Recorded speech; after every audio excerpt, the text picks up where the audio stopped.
Hello students, this video is based on chapter 2 inverse trigonometric functions from class 12th CBSE, and this video is all about range and domain of inverse trigonometric functions. We know that we have 6 trigonometric functions: sin x, cos x, tan x, cot x, cosec x and sec x. Similarly we have 6 inverse trigonometric functions: sin inverse x, cos inverse x, tan inverse x, cot inverse x, cosec inverse x and sec x. And now we are talking about their domain and range. So let me start. Our first inverse trigonometric function is sin inverse x. So the domain of sin inverse x is -1 to 1. These brackets are used when any function lies between, like -1 to sine inverse x lie करेगा -1 to 1 and 1 और -1 भी count होंगे. Okay, so the domain of sine inverse x is -1 to 1. Domain of cos inverse x is also -1 to 1. Tan inverse x की domain होगी हमारी -∞ to infinite. Similarly cot inverse x की domain होगी -∞ to infinite.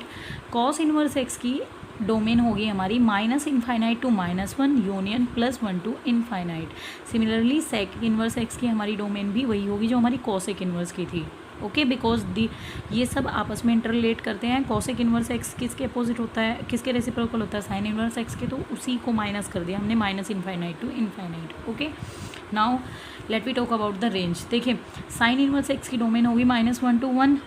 सो इसकी range होगी -π/2 π/2 -π/2 π/2. That means -π/2 कहाँ होता है नीचे और π/2 कहाँ होता है प्लस. तो हम केवल इस एरिया में इंक्लूडेड दिस एक्सिस, इस एरिया में केवल साइन इन्वर्स एक्स की रेंज जाएंगी. ओके, जो रेंज हमारी साइन इन्वर्स एक्स की होगी वही रेंज हमारी टेन इन्वर्स की होगी. बस ब्रैकेट्स चेंज हो जाएंगे, यानी कि इंटरवल्स चेंज हो जाएंगे.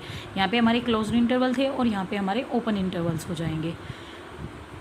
Okay, now the domain of cos inverse x होगी हमारी 0 to π. 0 to π का मीनिंग क्या होगा हमारा, यहाँ से लेके यहाँ तक, यानी कि first second quadrant and whole x axis.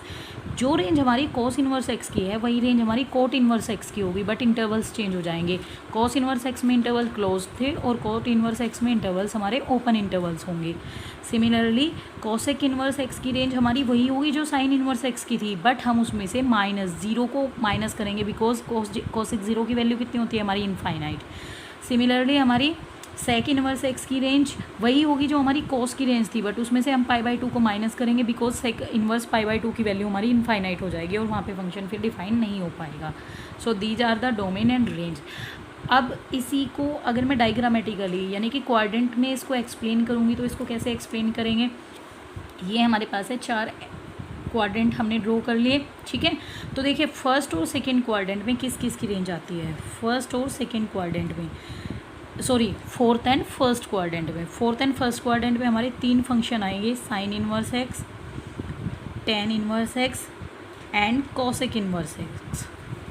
Okay, so अगर हम रेंज की बात कर रहे हैं तो हमारी ये इन 2 क्वाड्रेंट्स में 3 इन्वर्स फंक्शन आते हैं: sign inverse, tan inverse and cosec inverse. Sign inverse में हम यहाँ से लेके ये वाली एक्सिस भी इंक्लूड करेंगे और दोनों क्वाड्रेंट भी इंक्लूड करेंगे. टेन इन्वर्स एक्स में एक्सिस इंक्लूड नहीं होगी, केवल क्वाड्रेंट इंक्लूड होंगे. और कोसेक इन्वर्स एक्स में एक्सिस इंक्लूड होगी, क्वाड्रेंट इंक्लूड होंगे, बट ये लाइन एक्स एक्सिस वाली जहाँ पे 0 डिग्री का एंगल बन रहा है वो वाली लाइन हमारी इंक्लूड नहीं होंगी. सिमिलरली फर्स्ट और सेकेंड क्वाड्रेंट, ये 2 क्वाड्रेंट हमारे किन किन फंक्शनों की रेंज बनेंगे: cos inverse x, cot inverse x and sec inverse x. इन ये 3 फंक्शन हमारे फर्स्ट और सेकेंड क्वाड्रेंट में जाएंगे. थर्ड क्वाड्रेंट में कोई किसी भी इन्वर्स फंक्शन की रेंज नहीं बिलोंग करती है. ओके, सो सिमिलरली कोस इन्वर्स एक्स में हमारी एक्सिस इंक्लूड होगी.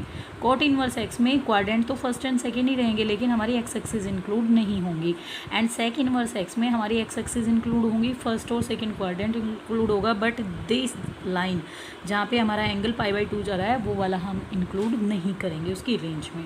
ठीक है, और थर्ड क्वाड्रेंट में किसी भी इन्वर्स फंक्शंस की रेंज बिलोंग नहीं करती है. सो हमारी जितने भी आंसर आते हैं फर्स्ट क्वाड्रेंट में, सेकेंड क्वाड्रेंट में या फिर फोर्थ क्वाड्रेंट में आते हैं.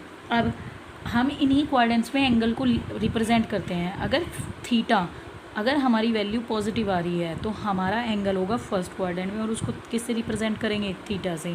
फोर्थ क्वाड्रेंट में एंगल को रिप्रेजेंट करने का मेथड होता है minus theta. And second quadrant में हम दो तरीके से रिप्रेजेंट करते हैं, π/2 प्लस थीटा, या तो ऐसे लिखेंगे, और we can write it pi minus theta also. Okay, so ये हमारा एंगल लिखने का मेथड होगा, और ये हमारी रेंज हो गई है जो मैंने आपको अच्छे से एक्सप्लेन कर दी है। अब नेक्स्ट वीडियो में मैं आपको इसकी शॉर्ट ट्रिक बताऊंगी कि अगर हमें प्रिंसिपल वैल्यू निकालनी है तो मैं उसमें ये रेंज को कैसे यूज़ करेंगे। Okay, now it's over, wait for my next video also.